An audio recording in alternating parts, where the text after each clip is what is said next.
Today I'm going to be talking about what's the best thing for students to do in the summer to make the most of their future career and life. We're going to be sharing some fun, entertaining stories about my Asian upbringing and the pleasant and unpleasant memories I've had in the summer with summer camps and with my family. Some should be pretty funny. So, as a child of a Asian immigrant parent in the U.S., obviously, summer isn't always the same perception that all my other classmates used to get. Let me explain what I mean. So usually, a lot of kids, when they see it's time for summer, they're excited. That's basically like a 3-month vacation for them. They've been looking forward to it for the entire year, and they're really excited on the day when summer happens. They get to relax, jump in the pool, do whatever they want. Even the parents are happy. For Asian parents, that's a different deal. Not all Asian parents, but a lot of them. Summer is a time where you get to work. You're studying harder. You're getting ahead of the other people in class by practicing exams, math, all this other stuff. So you're not taking a break in the summer. I remember the first few times I experienced this, man, it was a little shocking. You know, I'm feeling good and I'm feeling excited to get my summer on, get that vacation time on, and almost the first day summer starts and school ends, I get out of bed and boom, my mom hands me a full-time, printed out work schedule. I mean, this is something you give full-grown adults, not middle school students. But she had everything blocked out and ready, almost like it was a 9-to-5 job. She was like, I got everything blocked out for you. From 9 to 11 a.m., you're going to be studying math, doing practice tests, doing practice exams and questions. From 12 to 12:30, I give you 30 minutes for your lunch break. And then, 1 to 2 o'clock, reading comprehension. 2 to 3, English. And I'm like, dang, you kidding me, right? Obviously, this is not something a kid really wants to hear or a kid really wants to be exposed to. So I tried my best usually, and it would usually end and start with something like this. All right, Mom, I love my mom. I'm going to try my best. And I would do like 30 minutes of the math bright and early at 9 a.m. But then after 30 minutes, it'd be like, nah, I can't really do this for another 2 hours. I'm going to take a 30-minute break to play with this ball. And then I would come back and then maybe take another break. And I did the best that I could. And there's really no strong way my mom could really hold me accountable. I mean, sure, she could check how many practice tests I did, but she wasn't super strict about it. And I guess to a degree, she knew I was a kid. So, practice test, amount of pages done. I tried my best, and sometimes you get a little upset if I didn't do enough workbook pages. But, she started getting a little bit looser on it, and we came to some compromise where, this is the amount of time I was physically able to dedicate, and that was that. So I think the lesson here is a lot of Asian students tend to get ahead because they are outworking other people in the system of school and education, and that's definitely one way of doing it. It's a harsh way of doing it. It may not even be the best way.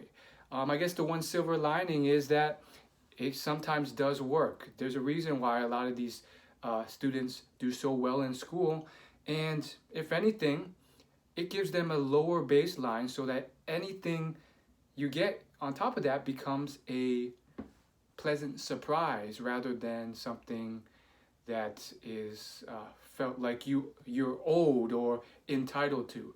Obviously, that all depends. Not all Asian parents are the same. In fact, many may not have given a printed work calendar. But, in general, that could be a silver lining. And of course, it depends on your attitude as well. A negative attitude can make even that situation even worse. So, what does this mean for you in terms of school? Should you join a summer camp? Should you be buying these practice workbooks to get ahead for the next year? Chances are you will most likely not do any of that. I mean, it's a bit overkill, and you might, in theory, start it and then burn out throughout the process or just get pulled aside by other vacation time tendencies. Um, I'm going to give you a quick story about some good memories I've had just to kind of balance it out before giving you my thoughts on the overall thing. You know, on occasion, maybe it was one year or another year, we would have a break. And my family, with many other families, would have that 2 weeks where everyone would go to the beach. And that would be an uplifting moment. Some summers, my parents would announce, sometimes without warning, that, hey, get up, you're going to this summer camp. And summer camps, although they seem very fun, and they can be, that's a very broad word. Sometimes I show up to a summer camp that was actually more of a kind of STEM program camp. So you're not going to be playing video games and board games and kayaking. You're going to have a program one day where you're going to be learning about engineering topics in a workshop room.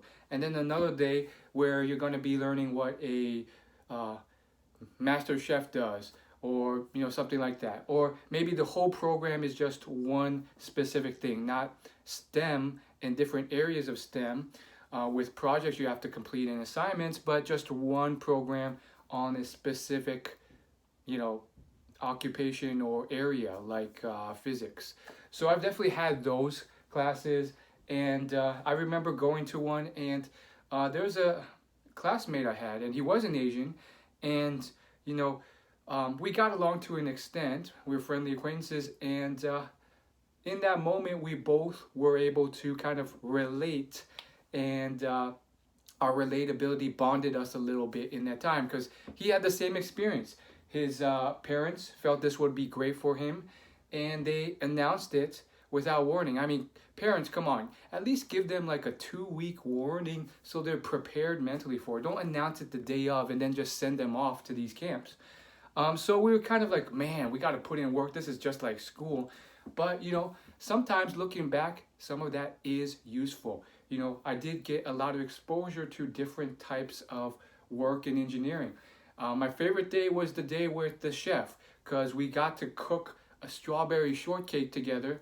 Everyone got to bake their own and put whipped cream and strawberries on it. It was a great experience. And then we had some other classes that were also pretty cool. One time we were in this basic workshop and we had to cut wood and turn it into some type of invention or moving part. That was really fun and cool to an extent. I mean, some of it was still definitely a lot of work, a lot of numbers, or a lot of worksheets you had to fill out. And that's that. On the flip side, it's also very important to really get a sense for what you think would be beneficial to you. Obviously, you don't have a lot of influence, but you have some. It's not nothing. And so you can go onto Google and do a lot of comprehensive searches on local or even virtual global camps or programs that could be interesting to you. And sure, I mean, there's this one summer out of all the summers I had where my mom did sign me up for a more fun camp, and it was definitely a fun themed camp. I was like, wow, this is finally what all the other kids do, right? This is like what it's in the movies. We didn't go into the woods and have a cabin, but the camp was at a middle school, and they were like, I guess, renting the area at the time. But you had all sorts of activities, board games. You would go to movies, bowling alleys. Like every week, they had a different activity. It was almost like a daycare in a way. But you learn fun stuff, and they even had like dance sessions, some video games going, and then like there's different blocks. Okay, from here to here, they're gonna be doing basketball and board games, and then from here to here, they're gonna be talking and giving a session and topics on this, and then here to here we're doing a dance training because there's a competition at the end of the whole camp. So that was really fun and stuff. So I think, a balance of that is good to have because it does bring those memories, those pleasant memories, and gives you a little time to relax and recover and have a more typical American summer experience in a way where you're relaxing. But, don't be frustrated if that doesn't happen for you all the time, because I guarantee you a lot of other classmates that you're not aware of are not experiencing this as well. I mean, there's plenty of low income people or people who just have parents who choose to just have their kids at home all day because they don't want to pay for some pricey summer camp. And then the kids are just bored in their house all day, and then you have to come up with your own stuff. So there's various different possibilities out there, but of course, there's always something you can do. I definitely had those instances where I did come up with a camp, and I pitched it to my my parents, and sometimes they succeeded. I think one time I wanted to do a short summer tennis beginner program, and surprise, surprise, I thought they would say no. They were like, yeah, let's do it. Sign me up, and it was a great experience. It was like a 6-week program, one class a week. Simple, but so fun. On the flip side, you can look for something you're into: music production, engineering. Maybe you want to be an intern on the Jimmy Fallon show. There's internships and stuff like this all over the country, and you can possibly find something that could really set you up to find something you're passionate about and work for in the future. I think the biggest thing is just the lack of awareness and initiative. Most kids just let their parents do whatever they want. But if you just do a little bit of research, a little bit of pitching, you might be able to get a early head start on tasting and testing different things that you might be interested in, and even get work experience that's going to put you well ahead of the pack if you ever do choose that career. I mean, think of the kid who did 3 internships at local or mid-level music studios before he even finished high school. That's going to be a huge advantage when he's applying to some type of music production role later in his life compared to the average person. And if you don't know what you want to do, 3 months is a long time. You can test a lot of stuff, and a lot of summer camps do not span the entire period. They're usually only 4 to 6 weeks. So that gives you some time and leeway in there to either find something that you pay for yourself through some type of work, or you get your parents to, that can maybe give you an exposure to a lot of different cool stuff. Maybe it's biology, maybe it's science, maybe it's engineering. That program that I mentioned, where basically like almost every week we had a different, teacher and expert, and a different part of the university that we were in. And one week it was cooking, another it was science, and then another we were in the lab. That was a really cool program that allowed us to experience things that we never would have. So these are some just ideas, but just think it through. You can have both in a way if you're lucky enough. Maybe you do the fun summer camp for half the week, and then you go hardcore and you put in the work. You do a more intense summer camp, or if you can't pay for any of that, or you're just stuck at home, maybe start tasting stuff online. There's so much stuff nowadays that you can self-teach yourself. You can with YouTube videos, you could learn almost anything. Photoshop, music production, programming. I mean, that's a way of building experience on your own that could turn into a YouTube channel, a serious app or project that at the very least becomes something you could put on your resume. So thanks for watching. See you later.